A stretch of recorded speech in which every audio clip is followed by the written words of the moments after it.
네, 더불어민주당의 금전 리스크는 또 있습니다. 기동민, 이수진 더불어민주당 의원 등 야권 인사들에게 이 불법 정치 자금을 제공한 혐의로 기소됐죠. 김봉현 전 회장이 혐의를 모두 인정했습니다. 1,200억 원대 횡령과 사기죄가 인정돼 지난 2월 1심에서 징역 30년을 선고받은 김봉현 전 스타모빌리티 회장. 검찰은 김 전 회장이 2016년 국회의원 예비후보였던 기의원에게 양재동 화물터미널 인허가 관련 불법 정치자금 1억 원과 200만 원 상당의 양복을 건넸다고 판단했는데 두 번째 공판에 나선 김 전 회장은 공소 사실을 모두 인정했습니다. 기의원 측은 양복은 받긴 했지만 대가성이 없었고 현금은 받은 적이 없다고 주장했습니다. 범죄자의 3번 번복된 진술에 의존한 검찰의 부당한 정치적 기획기소라고 생각합니다. 김 전 회장으로부터 각각 500만 원을 받은 혐의로 기소된 민주당 이수진 의원과 김영춘 전 의원도 혐의를 부인했습니다. 네, 향후 사건 어떻게 전개될까요? 저는 솔직히 말하면은 양복만 받았겠어요. 양복만 받았겠어요. 근데 문제는 뭐 이제 증거죠. 일단은 뭐 잡아뗄 테고. 근데 그 상식적으로 생각을 하게 되면은 김봉현 회장이 자백을 한 거 아닙니까? 근데 이게 자백을 하면은 그 불이익이 자기한테 돌아와요. 왜냐면 자기가 뇌물을 줬다는 걸 인정하거든요. 그렇기 때문에 이 사람의 진술을 의심할 수는 없다고 보거든요.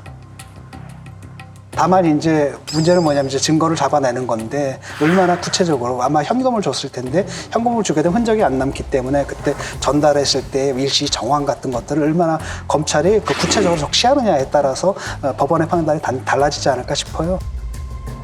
그 양재동 화물터미널 관련해서는 제 지역구입니다. 예. 제 지역구고 제 지역구입니다. 예. 제 지역구고 기동민 의원은 그 박은순 부시장 시절이기 때문에 네.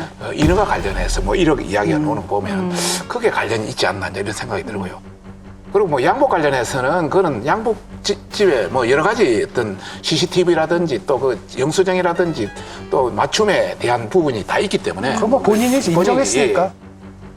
이수진 위원에 대한 부분은 6명이 3일 동안 리조트 갔다니까 그게 뭐 체킹해보면 금방 나올 수 있는 상황 아니겠습니까? 네. 그래서 전반적으로 그 모르쇠로 일관하기는 굉장히 어렵다.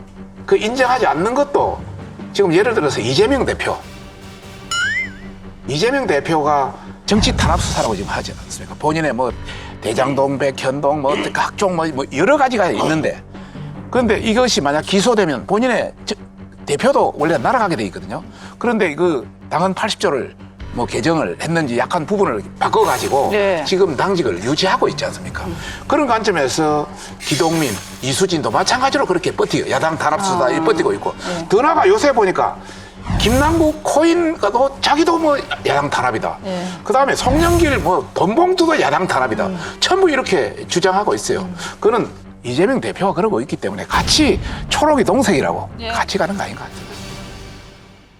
180명에 달하는 이 거대 야당이 도덕적으로 저는 무너졌다고 봐요. 생각이 있는 사람들이 이 안에 있다면 우리는 이런 거를 질타합니다. 이런 뭐라도 나와야 되는 거 아니에요? 근데 지금 뭐 옷은 입었지만 현금은 안 입었기 때문에 당에서는 당직도 그대로 유지해준다 이러면서 정권 탄압이다고 이러면 국민들 입장에서 정말 우리 정치가 다 저렇게 기생충이구나 이런 생각을 할 수밖에 없거든요. 저는 이상민 의원님 같이 그 당에서 그 이런 문제의식을 가진 분들이 우리는 이런 거 절대 안 받았고 앞으로도 안 받을 거다 이런 거를 네. 좀 뭐라도 좀 하셨으면 좋겠어요. 안 그래도 궁금했는데요. 두 분이 양복 입고 나오셨잖아요. 예. 혹시 사업가들이 이렇게 양복 선물해 주는 경우가 있었습니까? 저는 우리 집사람이 해준 겁니다. 방송 강적들에서 잘 알아. 저는 옛날에 우리 학교 이사장님이 네. 제가 맨날 티셔츠 입고 다녔거든요. 그랬는데 이제 어느 날 보다가 마음에 안 드셨나 봐요. 도저히 안 되겠는 거죠. 총장님 불러놓고 진 교수 양복 하나 맞춰드려. 그래가지고 한번 맞춘 적이 저는 17대부터 국회의원을 쭉 해오고 있습니다만 선물로 준다든가 뭐 없습니다. 혹시 지금 국민의힘 있나요? 저는 용산에서 70만 원짜리 싼 겁니다. 70만 원이 10만 원을 내가 산 거예요. 아니 지금 아니 평소에 얼마짜리를 아닙니다. 용산에서 그래서 제일 싼 그것이 한 70만 원. 그러니까 그러고 보니 200만 원이 얼마나 비싼 거예요. 세상에.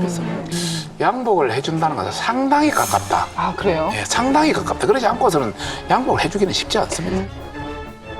아니 월급을 1년에 1억 5천이나 세금으로 받는 사람들이 왜 남의 돈으로 먹고 놀고 예. 입고 하냐고요. 이런 마음 자세 자체가 국민들이 볼 때는 저 집단은 도대체 뭐 하는 집단이냐 이런 생각을 할 거 예. 아닙니까. 너무 한심한 거예요. 그 이재명 체제 문제가 이제 여기서 드러나는 거거든요. 이재명 대표가 이렇게 걸려 있다 보니까 오늘 당원을 갖다 개정해야 되는 거예요. 자기가 살아나려면 당원을 다 개정했습니다. 그 전에는 기소만 되면 무조건 배제였는데 그걸 갖다 풀어놨단 말이에요. 경성 조항을 연성 조항으로 한 거예요. 애초에 그 혁신안으로 내세웠던 그 부분이 다 무너진 거거든요. 그래서 이런 이제 사태가 벌어지는 거죠. 여러분, 여기를 눌러서 구독을 해주시면 강적들 컨텐츠를 빠르게 만나보실 수가 있습니다. 알람 설정도 잊지 말아주세요.